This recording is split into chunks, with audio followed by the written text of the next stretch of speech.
नमस्कार दोस्तों, एक बार फिर से आपका स्वागत है आपके अपने YouTube channel Rahul study zone में। दोस्तों, अगर आप हमारे चैनल पर नए होंगे तो चैनल को सब्सक्राइब जरूर कीजिएगा। आज हम आप लोग के लिए लेकर के आए हैं जीके के टॉप 25 क्वेश्चन जो आपके आने वाले आगामी परीक्षा के दृष्टिकोण से काफी ज्यादा महत्वपूर्ण साबित होने वाली है। तो चलिए दोस्तों, 25 क्वेश्चन में से कितने क्वेश्चन का आंसर आप लोग को मालूम है कमेंट बॉक्स में जरूर बताइएगा। आपका फर्स्ट क्वेश्चन है, भूकंप की तरंगे होती है। भूकंप की तरंगे होती है, इसका राइट आंसर हो जाएगा दोस्तों 0 हर्ट्ज से 20 हर्ट्ज तक। ये राइट आंसर हो जाएगा। 0 हर्ट्ज से 20 हर्ट्ज तक होती है भूकंप की तरंगे। आपका अगला प्रश्न है, पृथ्वी किस आकर्षण बल द्वारा किसी वस्तु को अपनी ओर खींचती है। पृथ्वी किस आकर्षण बल द्वारा किसी वस्तु को अपनी ओर खींचती है। तो इसका राइट आंसर हो जाएगा दोस्तों गुरुत्वाकर्षण बल द्वारा। ये राइट आंसर हो जाएगा गुरुत्वाकर्षण बल। आपका अगला प्रश्न है, चुंबकीय क्षेत्र कौन सी राशि है। चुंबकीय क्षेत्र कौन सी राशि है। इसका राइट आंसर हो जाएगा दोस्तों सदिश राशि। चुंबकीय क्षेत्र एक सदिश राशि है। ये राइट आंसर हो जाएगा दोस्तों। आपका अगला प्रश्न है, तापमान का एसआई मात्रक क्या है। तापमान का एसआई मात्रक क्या है। तापमान का एसआई मात्रक क्या होता है, तो केल्विन होता है दोस्तों। बी राइट आंसर हो जाएगा केल्विन। आपका अगला प्रश्न है, कौन सा दर्पण वास्तविक छवि बनाता है। कौन सा दर्पण वास्तविक छवि बनाता है। इसका राइट आंसर हो जाएगा दोस्तों अवतल दर्पण। सी राइट आंसर हो जाएगा दोस्तों। कौन सा दर्पण वास्तविक छवि बनाता है, तो अवतल दर्पण बनाता है दोस्तों। आपका अगला प्रश्न है,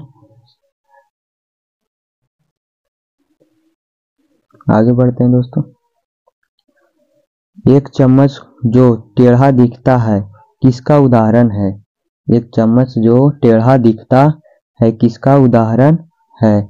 इसका राइट आंसर हो जाएगा दोस्तों अपवर्तन का। बी राइट आंसर हो जाएगा अपवर्तन का। आपका अगला प्रश्न है दोस्तों, भार का एसआई मात्रक क्या है। भार का एसआई मात्रक क्या है। तो भार का एसआई मात्रक होता है दोस्तों किलोग्राम। ये राइट आंसर हो जाएगा किलोग्राम। ध्वनि की चाल किससे प्रभावित नहीं होती है। ध्वनि की चाल किससे प्रभावित नहीं होती है, तो दाब से प्रभावित नहीं होती है दोस्तों। बी राइट आंसर हो जाएगा दाब से प्रभावित नहीं होती है। आपका अगला प्रश्न है, चम्मच का दबा भाग किसकी तरह कार्य करता है। चम्मच का दबा भाग किसकी तरह कार्य करता है, तो ये कार्य करता है दोस्तों अवतल दर्पण की तरह। अवतल दर्पण की तरह। बी राइट आंसर हो जाएगा दोस्तों। आपका अगला प्रश्न है, समतल दर्पण द्वारा बना प्रतिबिंब कैसा होता है। समतल दर्पण द्वारा बना प्रतिबिंब कैसा होता है। ये होता है दोस्तों समान आकार का। बी राइट आंसर हो जाएगा दोस्तों समान आकार का। आपका अगला प्रश्न है, सूर्य से आने वाली किरण किस माध्यम से आती है। सूर्य से आने वाली किरण किस माध्यम से आती है, तो ये आती है दोस्तों विकिरण माध्यम से। सी राइट आंसर हो जाएगा विकिरण माध्यम से। सी राइट आंसर हो जाएगा दोस्तों।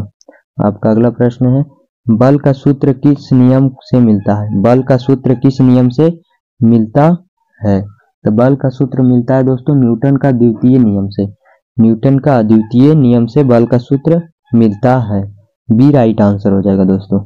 आपका अगला प्रश्न है, प्रिज्म में प्रकाश कितने रंगों में बट जाता है। प्रिज्म में प्रकाश कितने रंगों में बट जाता है, तो ये 7 रंगों में बट जाता है दोस्तों।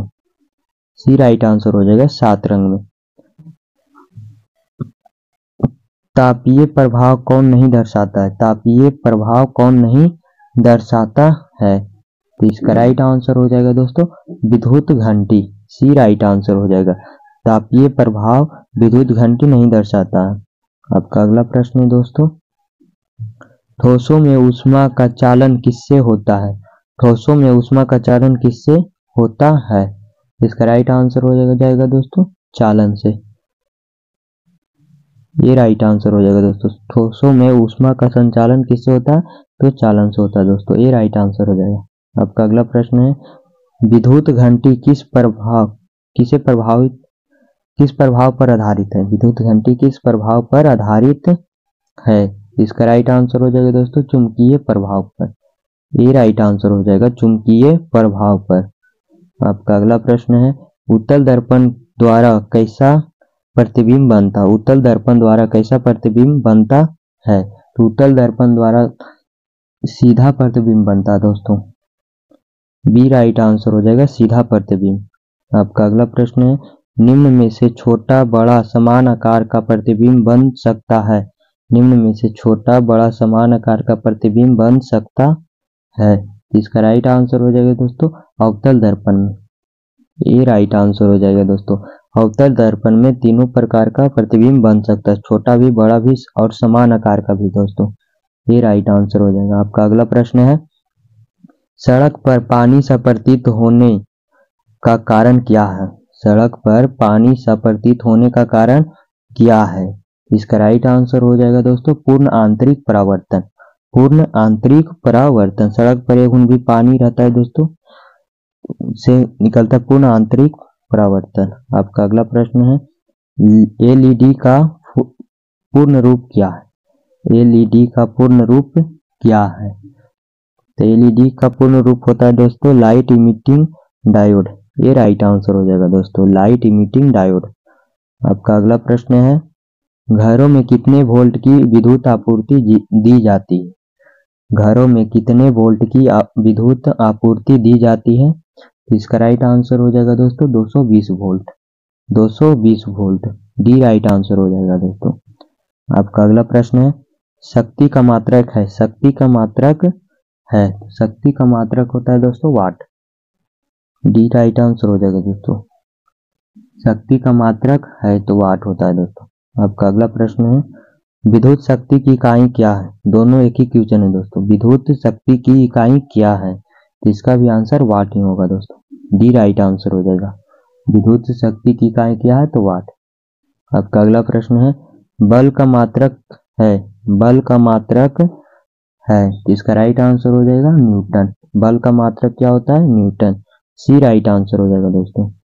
आपका अगला प्रश्न है, कार्य का मात्रक क्या होता है? कार्य का मात्रक क्या होता है? इस क्वेश्चन का आंसर आप लोग को कमेंट बॉक्स में देना है दोस्तों। आज के लिए इतना ही दोस्तों, मिलते हैं किसी नेक्स्ट वीडियो में, तब तक के लिए धन्यवाद।